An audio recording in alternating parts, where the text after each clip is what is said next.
Muchas bendiciones y bienvenidos aquí nuevamente a este canal de Reina Gerstel y de la predicación del Evangelio del Reino, según las palabras de Jesús, según las Sagradas Escrituras. Amén. Muchas gracias nuevamente que están aquí presentes, que pueden recibir una nueva enseñanza de la palabra de Dios. Y quiero animarles que los que no lo hicieron todavía pueden suscribirse ahí abajo y pueden también aplicar la campana para que siempre cuando hay una nueva enseñanza puedan ser notificados directamente por YouTube. También pueden poner me gusta, pueden también escribir sus comentarios y sus preguntas. Hoy es el último domingo del mes de julio, y como una buena costumbre que hemos adquirido ya todo este tiempo, vamos a compartir un pasaje del Salmo 119, el salmo más largo, la oración más larga en la Biblia y también el capítulo más amplio en todas las Escrituras.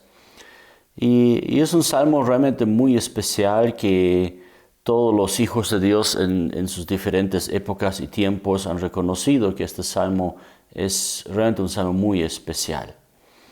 Está compuesta de 22 estrofas, donde a cada estrofa se destina una consonante del alfabeto hebreo. Y hoy nos toca la novena letra, es decir, la novena consonante, la Thet. Y vamos a leer desde el versículo 65 hasta el 72. Y está compuesta esta estrofa de 8 líneas, y donde cada línea comienza con esta novena letra, la Thet. Ese Salmo 119 es el Salmo de la excelencia en la relación con Dios, donde nosotros realmente podemos establecer una relación con Dios de una manera adecuada, no de una manera como nosotros lo sentimos, como nosotros nos gustamos o lo que nos inventamos incluso, sino este Salmo 119 expresa con mucha claridad cuál debe ser nuestra relación con nuestro Dios, con nuestro Rey, con nuestro Señor. Es también la escritura más completa en el sentido de una verdadera relación con Dios, donde realmente yo puedo buscar a Dios, puedo verme en Dios a través de este Salmo 119. El Salmo 119 es también la escritura que nos libera del misticismo religioso y de las fantasías evangélicas. No lo digo así porque hay muchas de esas cosas. Hay mucho misticismo en la religión, entre los cristianos incluso. Y también hay muchas fantasías. De repente creemos cosas que pensamos que es lo correcto, pero luego leyendo en las escrituras nos damos cuenta de que no había sido así, ¿no? O de repente creemos Dios es de un cierto carácter y después abrimos la Biblia y nos damos cuenta, hoy Dios había sido diferente a lo que yo pensaba. O a veces esos famosos opinólogos, ¿no? Que opinan, yo opino que Dios dice así, yo creo que Dios es así. Entonces el Salmo 119 es una buena palabra, es una buena escritura para borrar justamente esas fantasías en nuestras vidas y esos misticismos religiosos. El Salmo 119 nos muestra a Dios como el legislador del universo, pero también el legislador de todas nuestras vidas, de todos nosotros. Y nos muestra el Salmo 119 quiénes somos nosotros delante de Dios. Nosotros somos los ordenados por Dios, donde Dios establece sus leyes, las cuales nosotros debemos cumplirlas y debemos vivirlas. Esa es la letra Thet, la estrofa de la letra Thet, de la novena estrofa. Y esta letra tiene un significado particular, muy interesante. Sería muy extenso explicar todo aquí en esta enseñanza, pero hay algunas cosas importantes que quiero mencionar. Esa letra Thet tiene el significado a través del hebreo que significa una cesta. También puede significar barro, algunos dicen lodo. Y por ende podría ser muy adecuado que es una cesta de barro. Eso significa esta letra Z. En la escritura hebrea moderna o la escritura hebrea cuadrada, como lo llaman hoy día también, tiene efectivamente una forma de cesta si uno lo mira así. La escritura hebrea antigua, es decir, la pictográfica, tiene una forma de rueda con una cruz así, una rueda y una cruz de esta forma, ¿no? Que significa, puede significar verdad, puede significar eso es correcto, ¿no? Esa estrofa de la letra Z, la novena letra, es la estrofa de la verdad, la estrofa de la fe, la estrofa también de la aflicción y de la restauración. Es la estrofa del barro. ¿De qué está compuesto el barro? De tierra y de agua.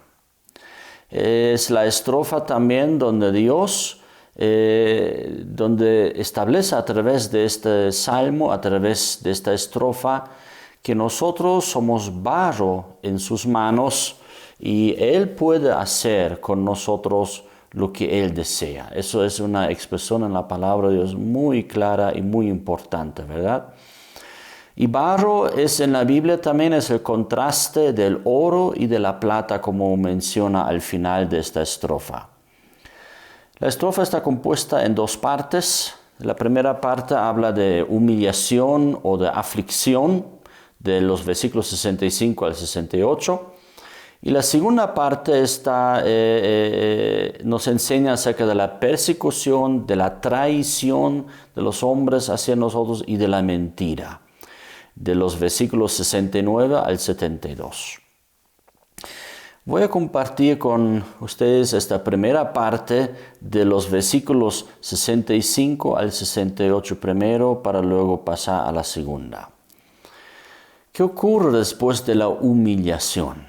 En la vida cristiana, en la vida como hijos e hijas de Dios, a veces sufrimos humillación, a veces sufrimos aflicción, donde de repente por ciertas circunstancias estamos siendo afligidos. Cuanto más tal vez en este tiempo de la pandemia y del lockdown y de todo lo que es la cuarentena y todo eso, es una cierta humillación que estamos viviendo en este momento. A veces por parte de los hombres, por parte de esta enfermedad, por parte de lo que las personas pueden hacer a otros, ¿no? Por ejemplo, cuando han sitiado algunos hospitales que ahí no tienen que entrar los enfermos y todas esas cosas, ¿no? Entonces, vivimos una época bastante difícil y de mucha aflicción y humillación. ¿Cuánta aflicción, verdad? Cuando uno se ha contagiado, o un querido familiar, un querido amigo se ha contagiado y oramos por esta persona y buscamos que Dios lo pueda mantener entre nosotros y no siempre ha sido así, ¿verdad? Entonces, esta primera parte nos hace dar una reflexión. ¿Qué ocurre después de la humillación, después de la aflicción? En el versículo 65 dice lo siguiente, este salmo. Bien has hecho con tu siervo, oh Jehová, conforme a tu palabra. Bien has hecho con tu siervo, oh Jehová, conforme a tu palabra. Eso es una oración después de la aflicción.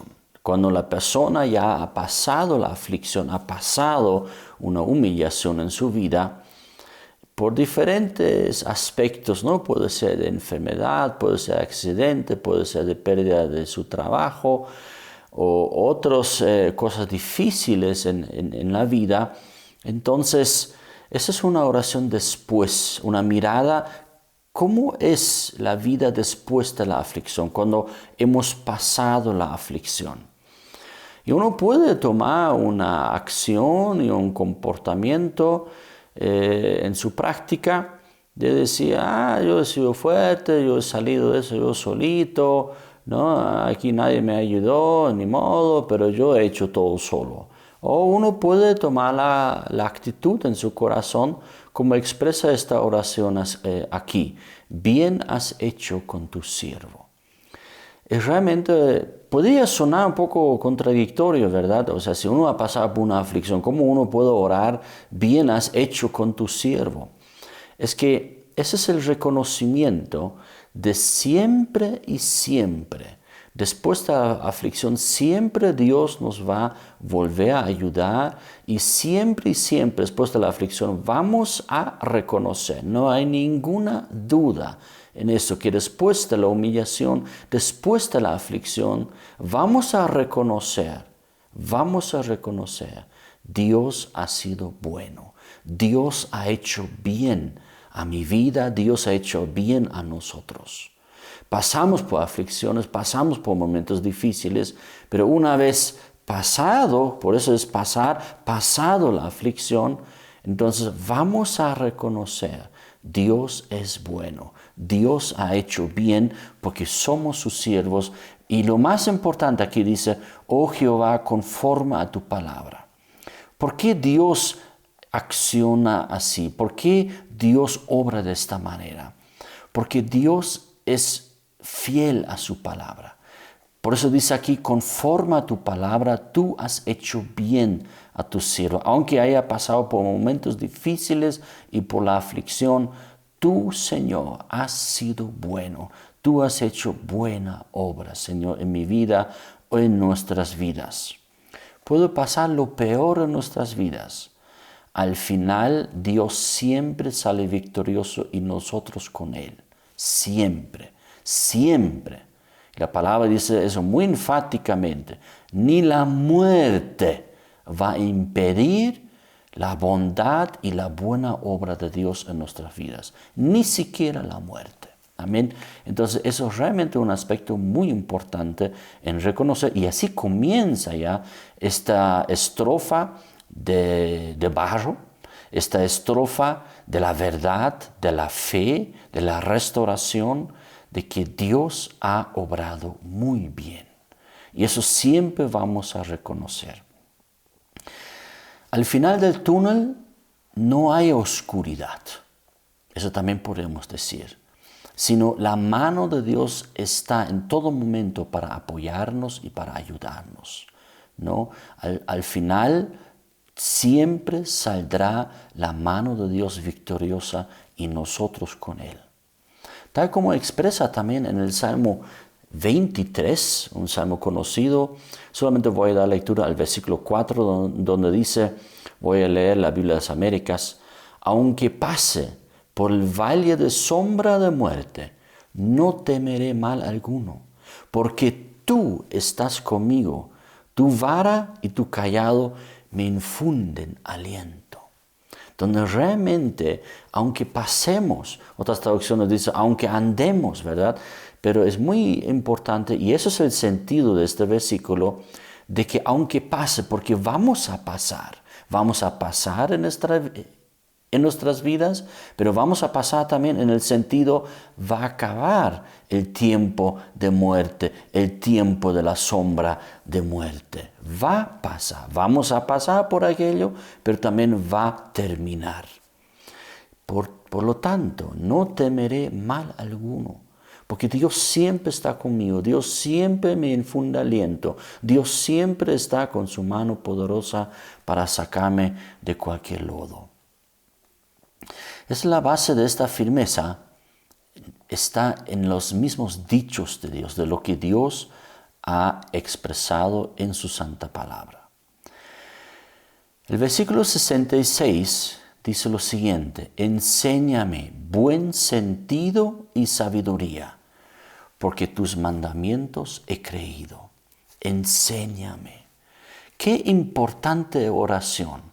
Tal vez sería una de las más importantes oraciones que nosotros podemos realizar en la presencia de Dios, de pedirle, Señor, enséñame, Señor, guíame, Señor, hazme entender. Aquí pide, Señor, dame un buen sentido, hazme entender el buen sentido de la vida. No quiero vivir la vida loca, no quiero vivir la vida como el mundo lo enseña, sino quiero encontrar a través de tu enseñanza, Señor, el buen sentido de la vida.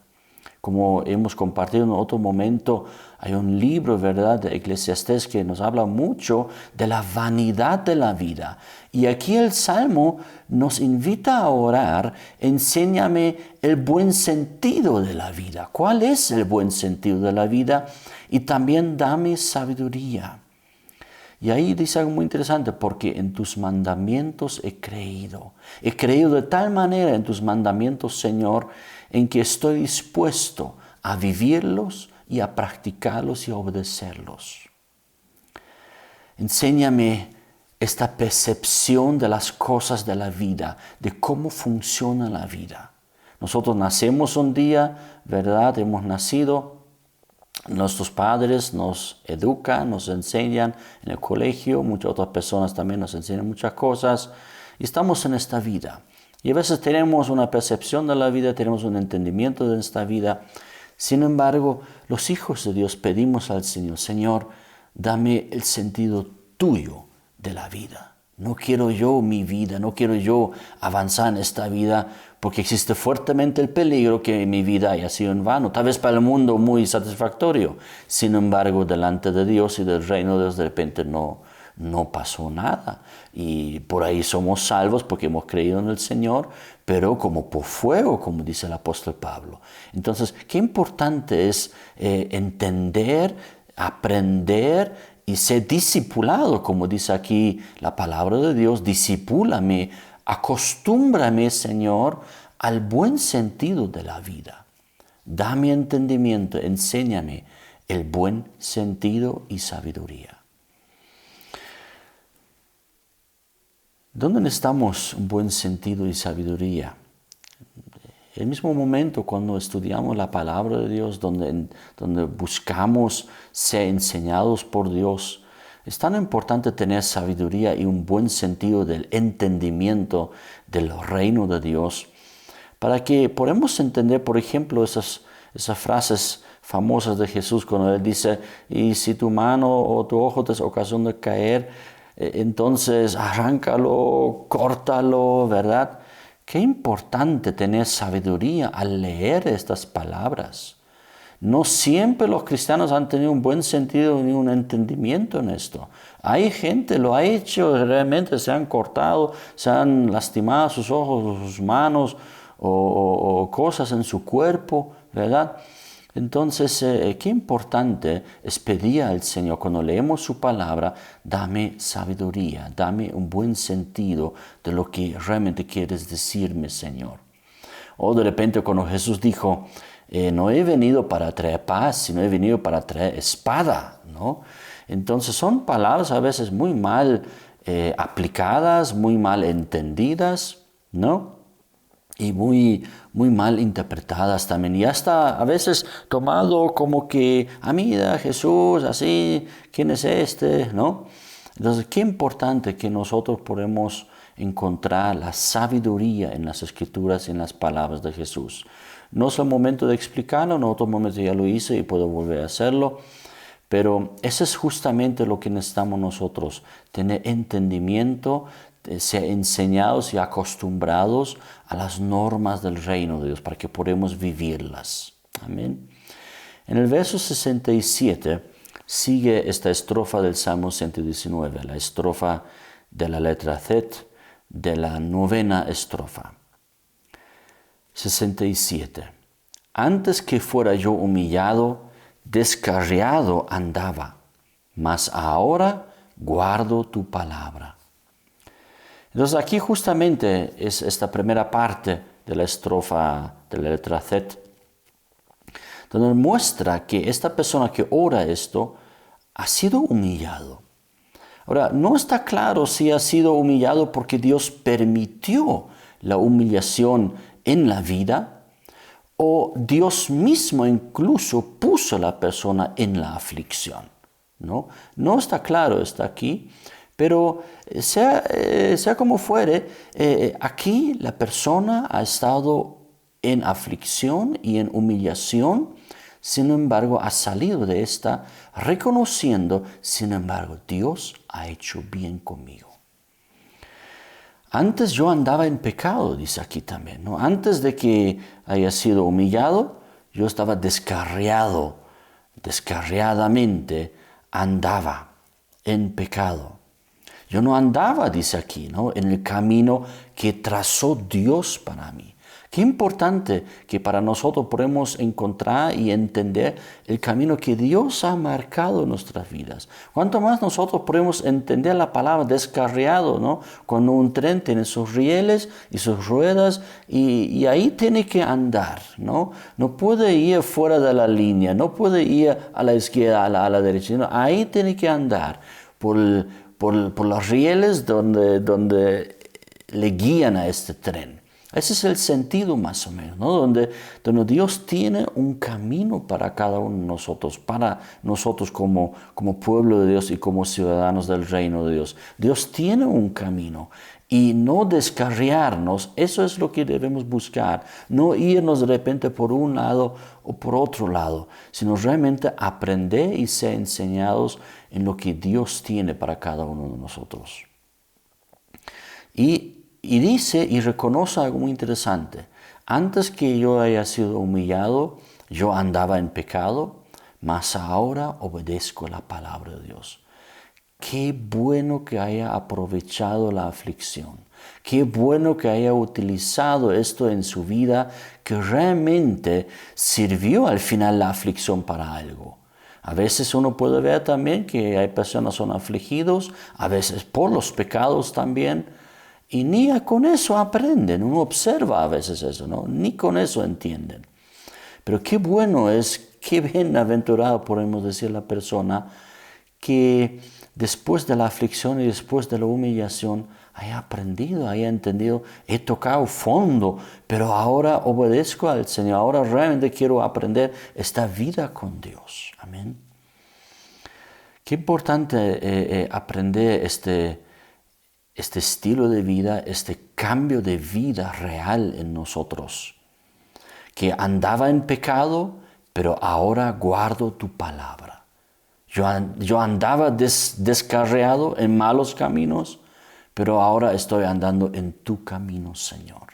Qué bueno es eso. Eso realmente es un fuerte entendimiento del reino de Dios y de la vida con Dios. No simplemente, yo antes pecaba, pero ahora Dios me ha perdonado. Sí, Dios nos ha perdonado, pero Dios nos perdona con un propósito. ¿Sí o no? Dios nos perdona para que no sigamos pecando, como dijo Jesús a la mujer encontrada en adulterio, que le dijo, bueno, yo no te condeno, anda y no peques más. La sentencia para esta mujer no era la muerte, más bien la vida, pero la sentencia para ella era tan importante, no peques más.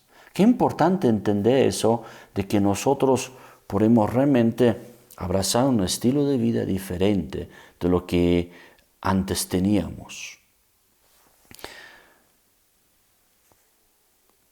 Antes, durante y después de la aflicción.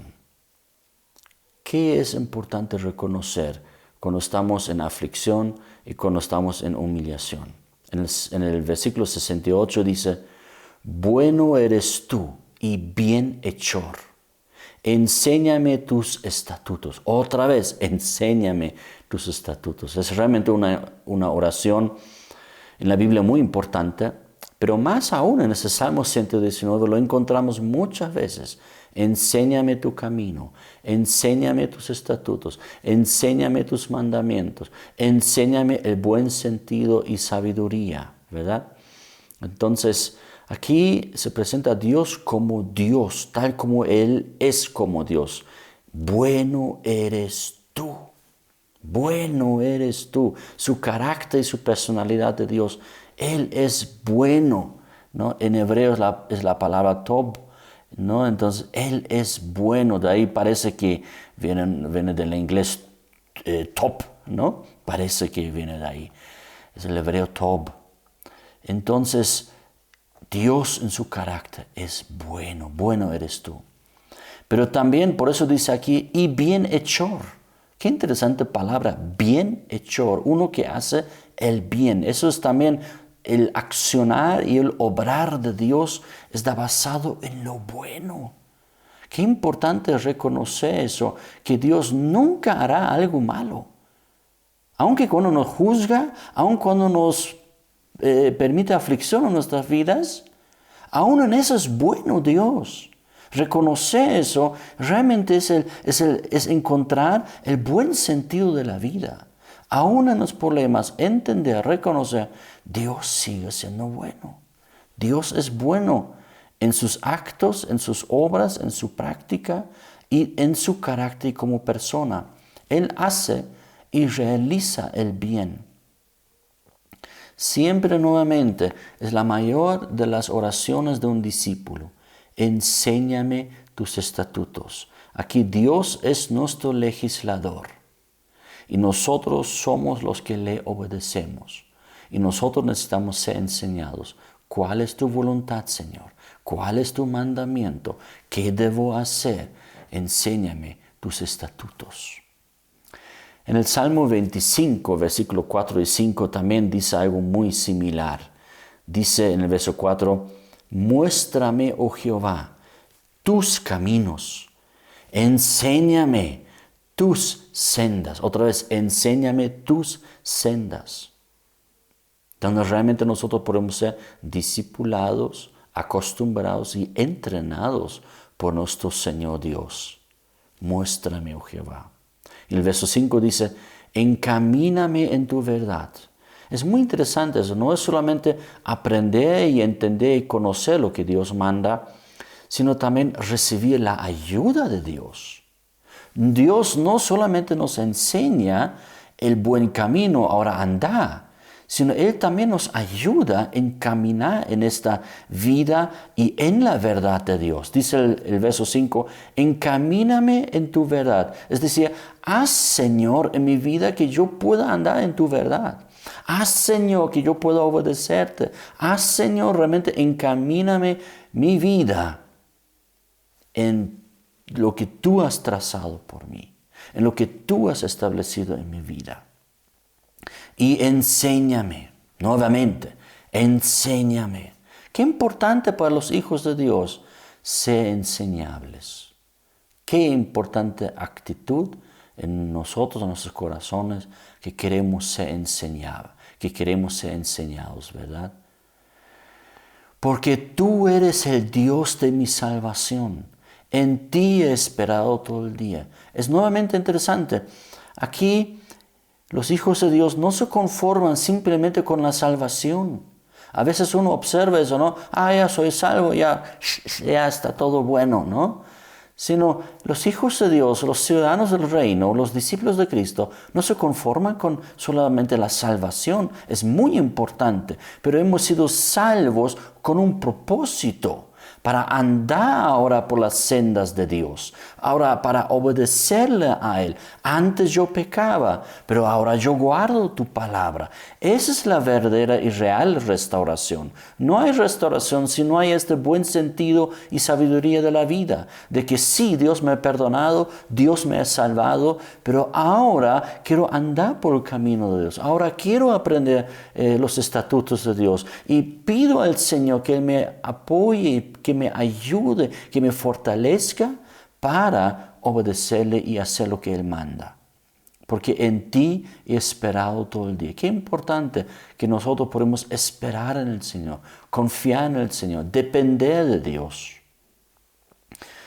La segunda parte de la persecución y traición. Hay momentos en la vida donde somos humillados y vivimos en aflicción por circunstancias de la vida que Dios puede provocar o Dios simplemente permite.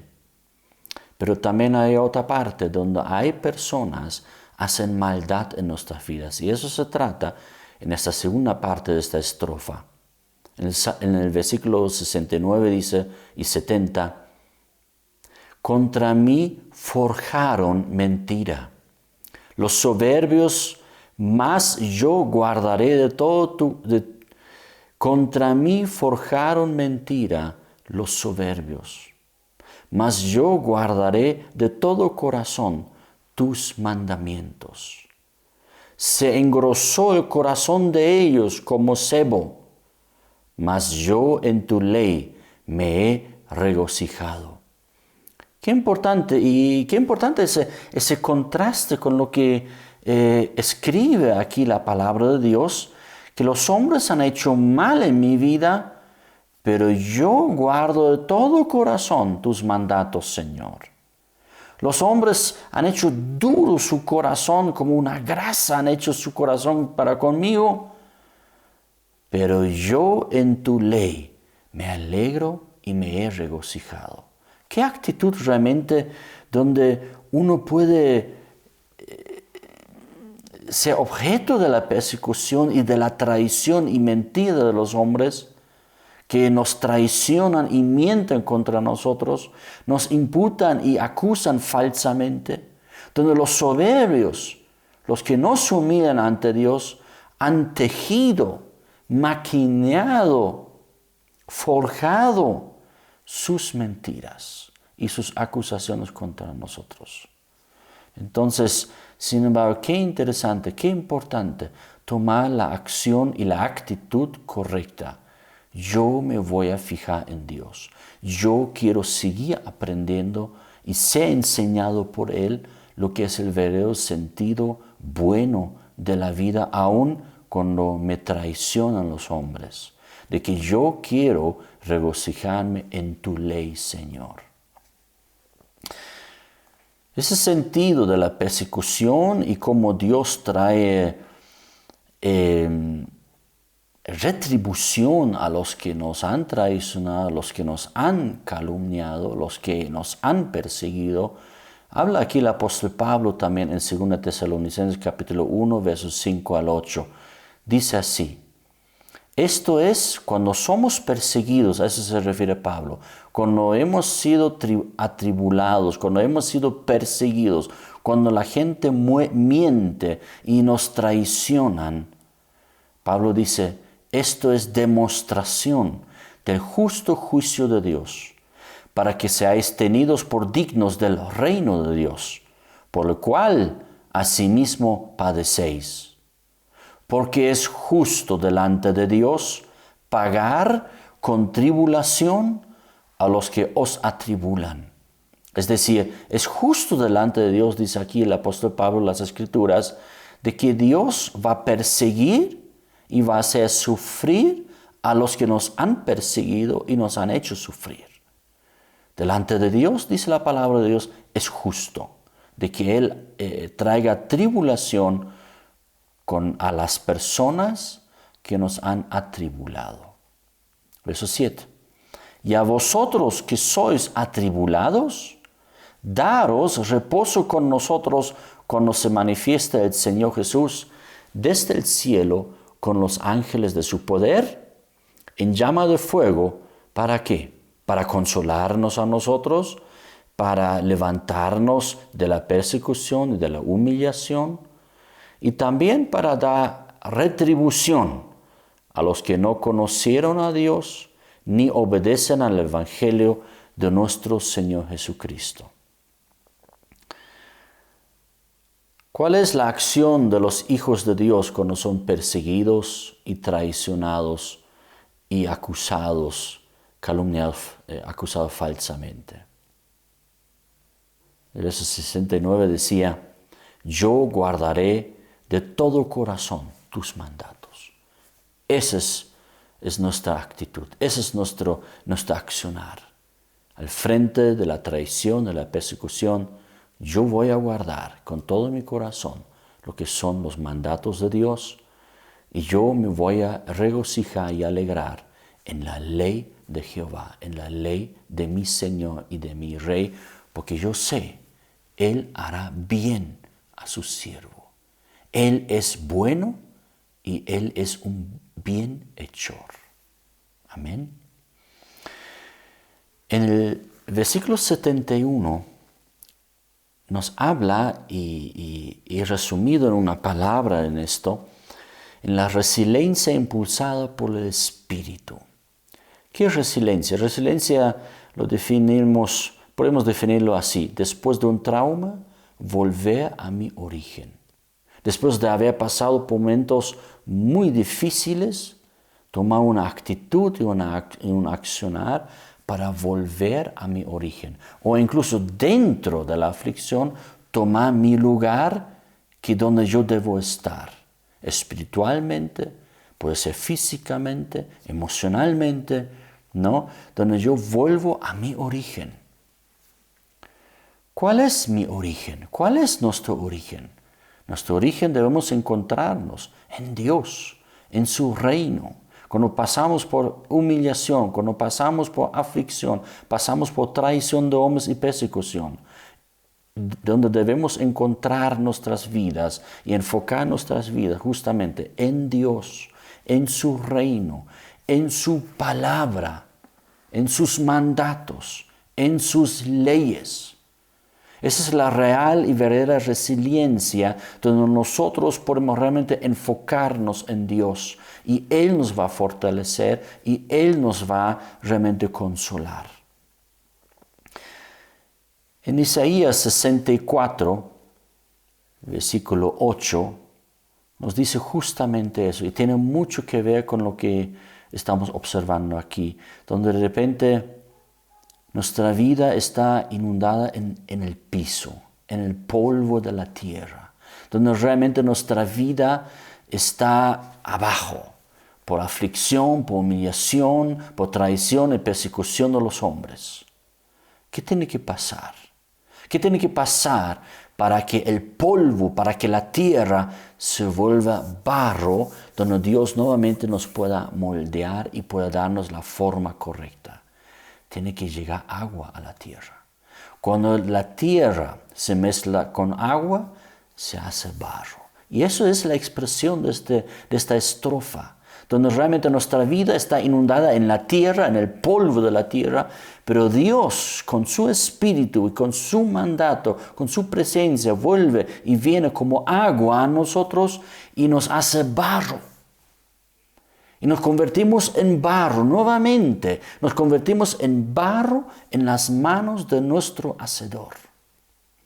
Dice en el Salmo 64, verso 8, ahora pues Jehová, tú eres nuestro Padre, y nosotros somos barro, y tú el que nos formaste, así que obra de tus manos somos todos nosotros. ¿A partir de qué momento llegamos a ser barro en las manos de Dios?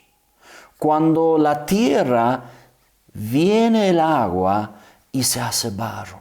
Es tan importante cuando estamos en aflicción no quedarnos ahí en la tierra, en el polvo seco, sino permitir que Dios, con esta ilustración, con el agua, con su palabra, con su presencia, puede venir a nuestras vidas secas y nos vuelve barro y nos vuelve moldeables. Qué importante. Y eso es la expresión de este Salmo 119, la novena estrofa de la letra Tet, que significa barro. Somos barro en las manos de nuestro Creador, de nuestro Hacedor. El apóstol Pablo también hace referencia a esto. Qué bonito lo que dice en 2 Corintios capítulo 4, versos 7 al 10, donde dice, pero tenemos este tesoro, lo importante, la gloria, la presencia, la palabra de Dios, el reino de Dios. Lo tenemos en vasos de barro. Eso somos nosotros. Somos vasos de barro. Que Dios nos ha dado forma. Dios nos da la forma a su criterio, en lo que Él traza en nuestras vidas. Para que la excelencia del poder sea de Dios y no de nosotros. ¿Por qué es así? ¿Por qué somos tierra? ¿Por qué Dios nos ha creado desde la tierra? Génesis dice eso, ¿verdad? Que Dios tomó el polvo de la tierra y formó al ser humano de esta manera. Somos tierra. Incluso la palabra Adam significa tierra, Adama, tierra en hebreo, ¿no? Y Dios viene con su espíritu y llega a ser barro, llega a ser realmente un ser viviente. Y ese es nuestro origen en el cual siempre debemos encontrarnos, donde nosotros somos vasos de barro formados por Dios, para que la excelencia del poder sea de Dios y no de nosotros. Si fuera de nosotros, ¿qué somos nosotros? Solo tierra, tierra seca, Eso somos nosotros. Pero cuando viene Dios en nuestras vidas, llegamos a ser barro y Dios puede darnos la forma como a Él le gusta, como Él desea. Y dice Pablo, pero tenemos este tesoro en vasos de barro, para que la excelencia del poder sea de Dios y no de nosotros, que estamos atribulados en todo, mas no angustiados, en apuros, mas no desesperados, perseguidos, mas no desamparados, derribados, pero no destruidos, llevando en el cuerpo siempre, por todas partes, la muerte de Jesús, para que también en la vida de Jesús se manifieste en nuestros cuerpos. Qué importante, de levantarnos del polvo seco de la tierra, aferrarnos al regocijo en la ley de Dios, aferrarnos a lo que son los mandatos de Dios, aferrarnos a esta oración: Señor, enséñame el buen sentido de la vida y de la sabiduría, para que de esta manera todo lo que podemos luego disfrutar y vivir en esta vida, y donde Dios se va a manifestar en nosotros, este poder no sea de nosotros, sino sea de Él y la gloria sea para Él. Que aun si pasamos por tribulación, por angustias, por persecución, por desesperación, no somos desesperados. No estamos angustiados. ¿Por qué? Porque Dios, con su agua, con su espíritu, con su palabra y sus leyes, ha llegado a nuestras vidas. Y somos barro en las manos de Dios, y Él hace su forma con nosotros como a Él le guste. Amén. Sean muy bendecidos. Un fuerte abrazo. Hasta una próxima. Amén.